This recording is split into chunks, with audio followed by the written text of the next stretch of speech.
Isten hozta előket! Tisztelt Hölgyeim és Uraim! Vörös Sándor vagyok, a Magyar Ráda Egyesület egyik alapító tagja. Harmadszor érett az megtiszteletem is, hogy látogatáson itt állhatok a mikrofon mögött. Harmadszor érzem az élkeresztet a homlokomon. Jó érzés! Jó érzés, mert egyrészt tudom, hogy célkeresztben van az egész országunk, célkeresztben van az egész nemzetünk, másrészt tudom, hogy a célkereszt másik végén Kungbélák és Kolombár Orbánok állnak.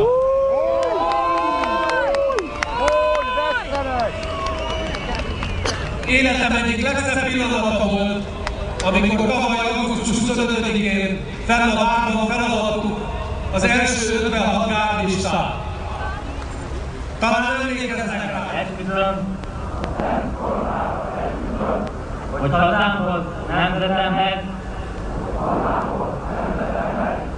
a magyar néphez, mindörökké hű leszek. Történelmi nagyjait, példaképnek tekintem, nemzetem, hazám haladását, szabadságának értékeinek, hagyományainak védelmét, életem végéig tartó feladatomnak fogadom el. Zászlóinkat, társaimat el nem hagyom.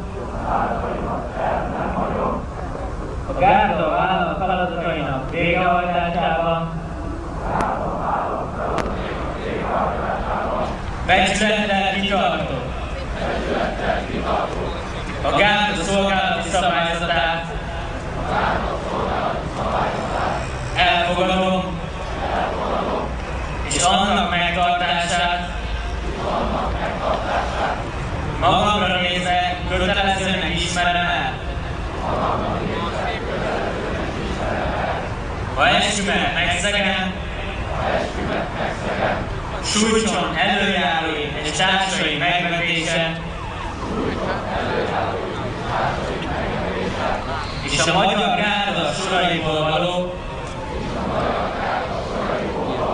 örökös kizárás. Isten engem úgy segéljen,